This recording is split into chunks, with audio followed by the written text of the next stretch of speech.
Welcome to Agents of Nothing, an episode-by-episode recap and analysis from the perspectives of a veteran and a new recruit. And now, a quick word from our sponsors.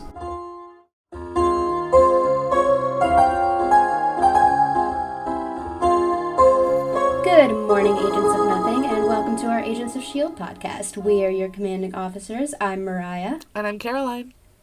And today we're going to be talking about Season 3, Episode 2, Purpose in the Machine. Yeah. So, Mariah, how was your week? It was good. Work has been good. We've been getting ready for Easter and spring break, so it's a little hectic, but in a good way. Cool. Is Easter coming up? Oh my god, I guess it is. Yeah. Wow. Yeah, it is. I have no I had to think about that. All I know is that I was filling Easter eggs the last 2 days. So. Then it must be. Oh god. So how was your week? Well, I feel like hot garbage. So apologies in advance for how gross my voice sounds, and in case you hear any mouth breathing, my bad. Otherwise, it's been okay. I helped a friend move on Monday, and now she's even more of a neighbor than she was before, because before we were across the street, and now she's 2 units away. So, wow, it was pretty fun. Yeah, that's about all I got. All right. I'm sorry you're feeling bad. I'm okay. Sorry I got you sick. How all the way over here. I caught it from our Zoom calls. That's what it is. I did check. It's not COVID, so at least we're clear on that front. Nice. All right. You want to get into it? Yeah, let's do it. So, this episode was written by DJ Doyle! And directed by Kevin Tancharoen. Okay. Sorry, so Kevin. Who do we meet? Sorry, Kevin. You don't have as fun of a name. So this week, we met a couple of new characters. One of them, I don't remember what his first name was, so I called him Fucker Von Strucker. And in case you didn't know, his family actually makes really excellent jam. So, and then Mr. May. We meet May's dad. He's the daddest dad that ever dadded. Okay. So, in the 1800s England, some noblemen or whoever are, drawing stones. They're playing some game, and the loser has to go into the area where the monolith is being kept to, explore it. And then once he's taken, one of the other men asks if he will return, and the leader says that in all the years they've been studying it, no one ever has. Whoo! Executive producer Jeffrey Bell talked about the opening sequence featuring 19th century England, saying, "What we're trying to suggest is, whether it's S.H.I.E.L.D. or not, people have been interested in this monolith at least back that far. Clearly it's something ancient." He continued saying, "One of the things that the movies and we try to do is find scientific ways, or what was once viewed as myth has become grounded more in science, and the idea is that what was ritualistic in the 1800s has become more of a scientific inquiry now with S.H.I.E.L.D. Interesting. I like that, saying that it was around for the 1800s is saying clearly it's something ancient.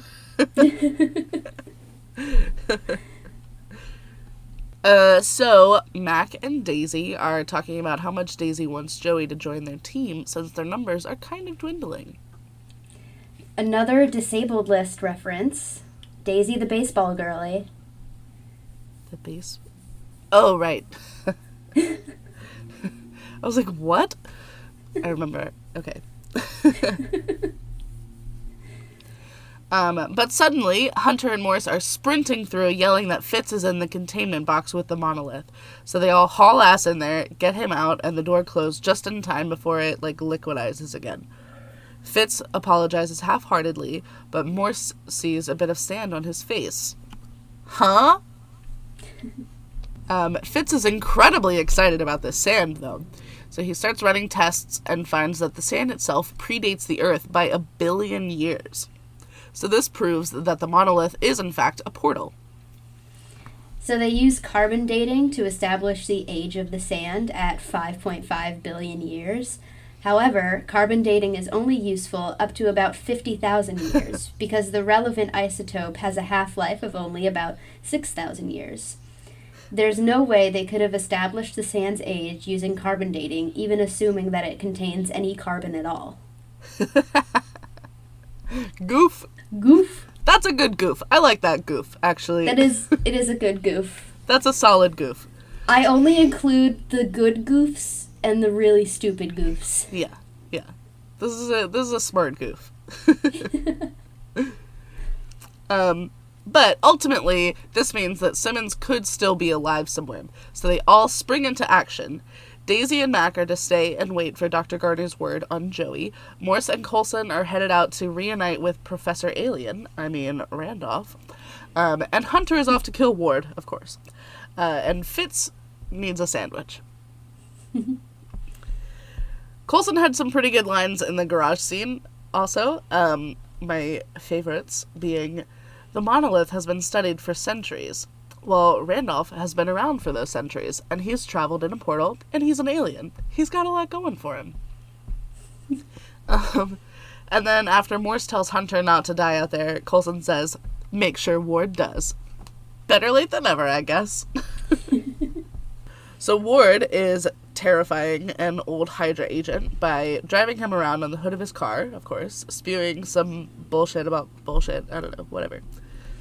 The stunt team, led by 2nd Unit Director Gary A. Brown and stunt coordinator Tanner Gill, along with Kevin Tancherowen, had only around a day to plan Ward's entrance in the episode, involving him driving through a warehouse between pillars while giving a dissertation on the future of Hydra. Brown had seen the location during the production of the 2nd season and had asked that it be used given the building was up for demolition. Oh. It was subsequently written into the script for purpose in the machine. The pillars were only about 18 feet apart, and unlike on a film, the stunt driver Greg Tracy did not have much time to practice the sequence and work out the best way to do it. Oh my god. Fucking dissertation is right, okay? He was just going off, and nobody knew what he was talking about. Also, because at one point he said something like, this guy has this car and he doesn't use it for right or whatever. It doesn't use it for its purpose or something like that. And then I was like, is its purpose to just go around a parking garage? Like, I don't think that's what it is either. And then the way he had all the other, like, his new Hydra cronies just, like, standing against the pillars. Yeah, that was... And he's like, see, they didn't that was pretty funny, actually. If they flinched, they would have gotten hit. They were trying to be invisible. Oh, Jesus. I know they're not gonna kill him, but I want them to so bad. So Coulson, Morse, and Fitz visit Professor Randolph in his Norwegian prison, where he'd been arrested for public indecency and drunkenness. He starts to decline to help them and say that they need to come back in a few months when he's free. I'm sorry, you get months of jail time for being drunk in public in Norway? I also assume public indecency means indecent exposure, so... I mean, those could be two different things, but I always conflate the two in my mind, and it tracks that would warrant months in jail. I guess, but, like, if you're drunk and naked, you're not really in control of your actions? I feel like months is a little much. Maybe, like, 1 month. Maybe. I don't know. I don't know, that was crazy. Anyway, so Coulson kindly reminds Randolph that all the task forces and government-sanctioned fear of aliens can in fact be informed about Randolph's whereabouts, and that Randolph owes Coulson for saving his life. So Randolph just, pulls the cell door out of the fucking wall, and they head out past some very confused Norwegian prison guards. Mac and Daisy greet Dr. Garner off the jet, and Daisy is immediately trying to get his, dinner and drink order. Garner says that bribery won't get anyone approved any faster. He still has to make sure of everyone's safety first. Daisy reminds him that she wouldn't know how to get someone approved faster, since no one has been approved at all. She also asks him about May, where she is, if she's coming back, and he simply says, "You'll have to ask her yourself," which... Okay, honestly, that's kind of a dick response. Nobody's heard from her. But also, he can't approve somebody faster. We've experienced that, people can be hidden evil. Maybe if Dr. Garner had been around, Ward wouldn't have gotten away with it. Hello? Maybe. Have him around for the fucking Gramsci shit. Yeah. He would have known immediately.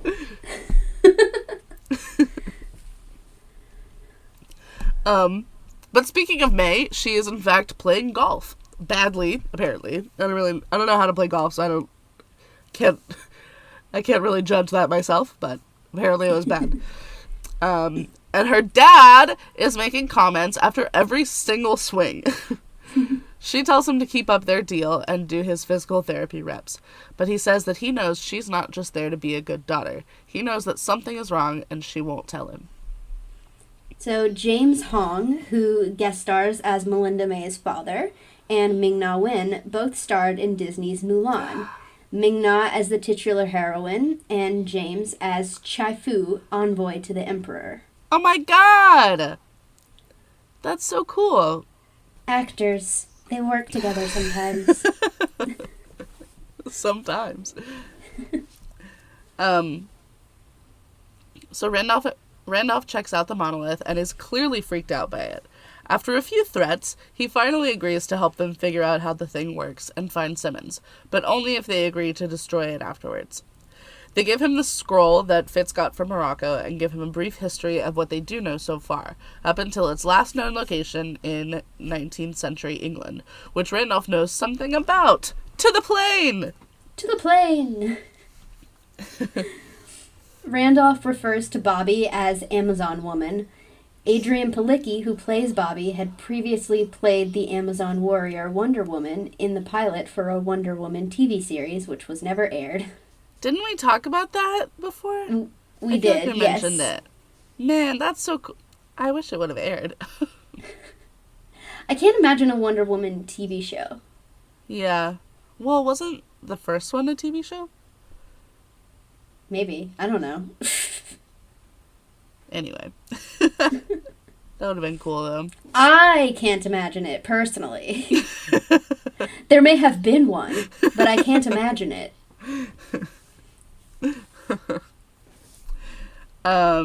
Anyway, so in Ibiza, Ward's crony sets a bag of rats loose on some guy's yacht.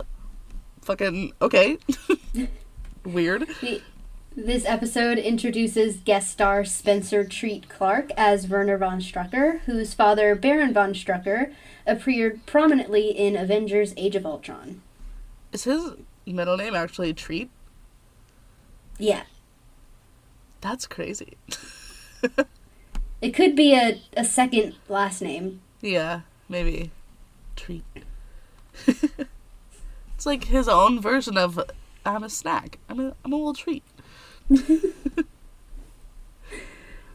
Anyway, so Ward walks up on the boat and takes out every security guard, obviously, until he finally gets to the guy he's looking for and says, "Good thing I dropped by.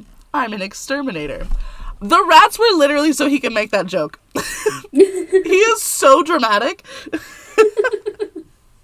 He was literally, he was talking with his little cronies, and he was like, what could be my, like, villain opening line, you know? What's my little thing?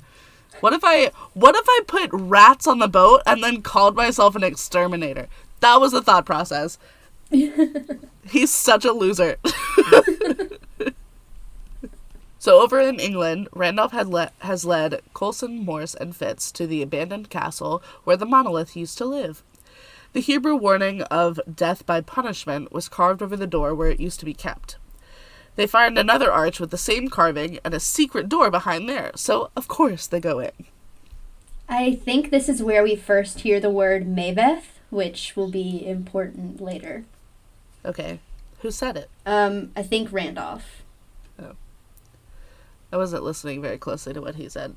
That's apparently the translation of the word. Oh, like, okay. that's the Hebrew word for death. Okay. Got it. I don't know if that's true, but... Anybody who's fluent in Hebrew, let us know. So May is making dinner for her dad while he's talking about all the ways that she reminds him of her mother. She asks if he talks to her mom much, and he realizes that May herself must not be in contact with her mom, which means that she's in hiding. So Papa May brings out some mementos from May's childhood. She was really into figure skating for a while as a kid, and has a few trophies from it. Adding to the character building, fucking love it. Just then, May hears a knock at the door. Her dad is curious, but May is very cautious and almost stabs the shit out of Hunter.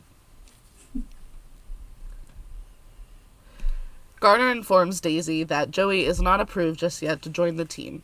He says that Joey can't even touch a doorknob without melting it. And Daisy's like, come on, man, just approve him already. Girl, he can't touch anything without melting it. Give him a second. Jesus. So the American flag on the wall in the squad's recreational era. I'm in my recreational era. Anyway, the American flag on the wall in there is the old American flag, having only 48 stars on it instead of the modern 50 stars. Interesting. I wonder why. Well, probably because they hadn't added the last 2 states yet. Oh, I thought you meant why the flag had 48 stars.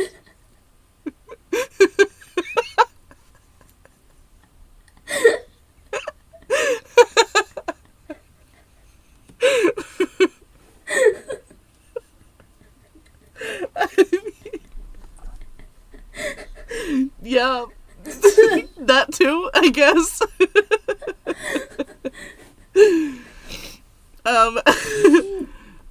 Well, okay, so they were... The bunker was, like hidden, right, at first? Yeah, it was, like, an old SSR bunker.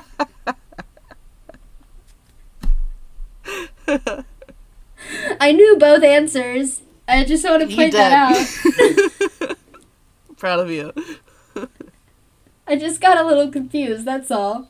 You got the spirit. Anyway, so then Garner sneaks in a little therapy session. You know how therapists love to do work for free. And Daisy says that she wants this team to be a kind of halfway house hybrid for new Inhumans, so that they have a safe place to go when they turn, and a place to belong.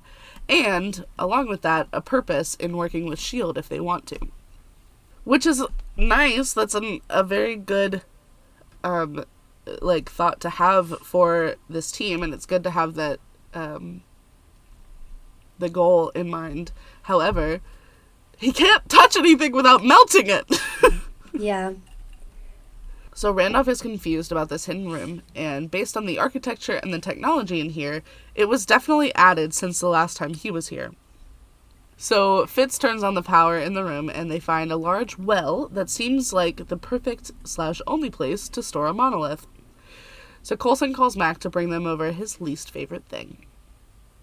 Ward is interrogating/torturing the young yacht owner for the passwords to his banking accounts.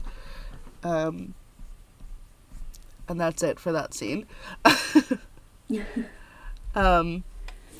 Hunter explains how he tracked down May, using payphones, and then asks her to help him kill Ward. She declines initially because she says she has to take care of her father. Hunter guesses that she's actually afraid of Ward coming after her. I lost track of the conversation, but Hunter has a plan, and May says, Ward sees your face, and you're made. I've been made! And Hunter says, if he's close enough to see my face, that means I'm close enough to put a bullet in his. Fucking true. That is how distances work. That is. You're right. I would really love to hear someone yell, I've been made, one more time, though. Same. May still declines, so Hunter gives her some food for thought, and then leaves. We know she's gonna change her mind. I think the part where you lost track was that the reason her dad is hurt is because of a hit and run, and May is afraid that Ward is coming after her family now. Oh. Yeah, I did not hear that. That, valid. Good for you, May. Yeah. So Max says that the secret castle's room reminds him of Coulson's office because of all the ancient stuff covering every surface. Daisy complains to Coulson about Garner's recommendation for Joey to get another 3 months of observation. Again! He cannot touch a doorknob without melting it! Daisy, chill. Down, girl. She also tells Coulson that Garner thinks Coulson is desperate, and Coulson is more than a little hurt by that. I would be too. That's rude. Fitz has finally gotten everything up and running, and the monolith turns on. He can't quite see through because all the lights are from the 1800s and also, flickering. So he tries to shoot a flare gun into the thing. Through all of this, Daisy forgot to tell them that this thing is thought to be lethal to Inhumans. So she starts, getting a nosebleed and passes out before the thing turns back to stone. Coulson is still calling her Sky as she wakes up, and in her first moments of consciousness, she corrects him. Honestly, love that. She says she heard a deafening pulsing sound coming from the portal that nobody else heard, apparently. Fitz is immediately starting to put the machine back in place to try it again, because it was keeping the portal open. This means that they would have time to put a probe through and see what's on the other side and potentially find Simmons, and he doesn't want to hear anything else about it. Yacht Boy acts like he's giving up the passwords and then starts beating up the goon. So then Ward walks back in at the end and confirms that he knows that this kid is the son of Strucker, one of Hydra's old leaders. So Ward is ready to sit down and talk now that the Strucker guy has shown he can beat someone up. And hey, he brought tacos. Familiar. Ward brings Werner von Strucker tacos upon earning them, just like John Garrett did to him during his training. I recognized that. Very interesting. That he recognizes that Garrett abused him and then still does the same shit is just, it's crazy. I don't know, man. Unwell. So, moving on, May's dad asks her about her, quote, unfinished business. May says that she was just trying to see if she could live a normal life now. Her dad reminds her that keeping a gun in her golf bag is not a normal life. I mean, I feel like in Texas it is, but that's a whole separate issue. Yeah. We don't need to get into it right now.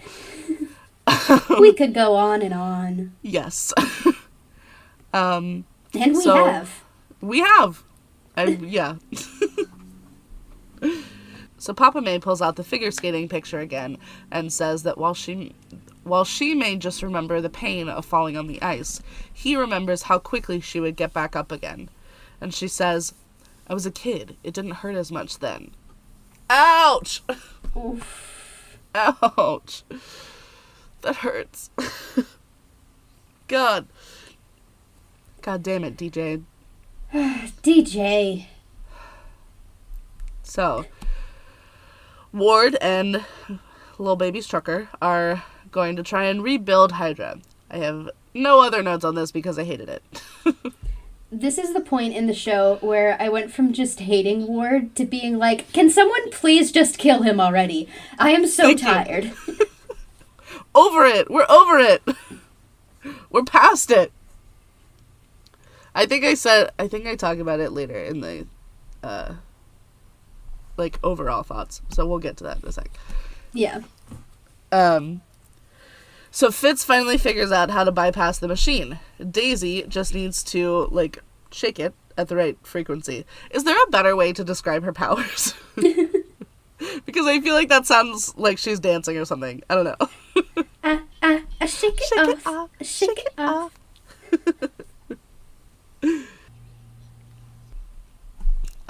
Daisy immediately agrees to try, but she can only hold it open for about a minute before it would kill her. Morris gets the camera microphone probe ready to throw to the other side, and Randolph is extremely curious to see what Daisy is going to do. She begins and gets the portal open. Fitz yells to keep it open as long as possible, and then jumps in himself. Fucking idiot. I love him so much. Oh, for someone so smart. So he makes such stupid decisions, and I love him for it. Exactly. God. So Fitz starts to call out for Simmons, and luckily, almost immediately finds her. She comes running back. It's very tense. The anxiety of this scene. Ugh. I felt it all over again, and I knew what happened. So Daisy almost can't hold it. The pulley machine almost breaks. Simmons almost can't hold on to Fitz's hand. There's a lot of almosts. And then the fucking monolith explodes. Oh my god. But it's fine. Simmons and Fitz both pop up out of the dirt at the bottom of the well. They're all safe and sound, Taylor's version, featuring Joy Williams and John Paul White. Everything's good. Everyone is alive, and the monolith seems to be destroyed, so yay, happy ending. And then the way that Fitz smiles when Simmons says his name and just, leans into him, fucking just pure sunshine. Oh my god. The relief on his face. Oh, jeez.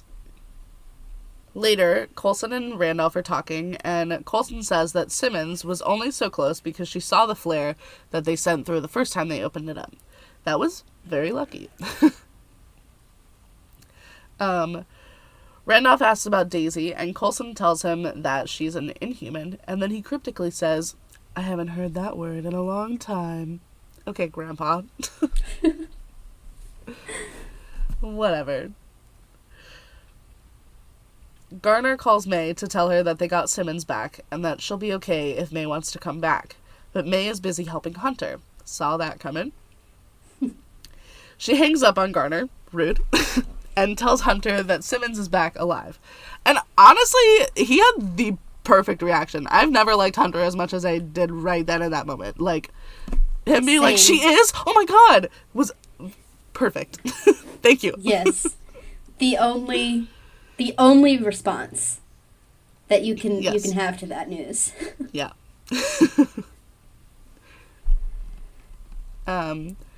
So then Simmons wakes up from a nightmare wielding some kind of handmade scalpel shiv thing. I don't know. Babe's got PTSD for sure. For sure. But she feels safe because Fitz is right there, asleep sitting next to her. Beautiful. Oh. And now it's time for the post-content content.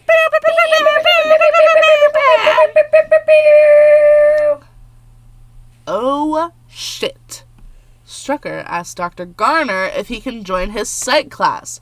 He says he's got a real messed up family to figure out. He is right about that. Honestly, imagine if actually he was like, no, I don't want to work with Ward. He seems shitty. And then he was like, you know what? I do need some therapy. Let me go to school. Oh. That'll be so much better. Okay. Overall thoughts. What you got? So, I'm optimistic about the future of the like next big bad story. However, as of right now, I'm very tired of Hydra. I thought we were done with them and like moving on. It feels like it's just coming back. I don't know. Yeah. But above all, I love that Simmons is safe. Yeah, me too. What about you? Do you have any overall thoughts? Nope. No. Cool. Just enjoyed the episode. Yeah. This was a quick one. Yeah. Wow. Well, that concludes our episode on Season 3, Episode 2, Purpose in the Machine. Yeah. Next week, we'll be covering Season 3, Episode 3, A Wanted Inhuman, so stay tuned for that. Okay, bye. Bye, love you.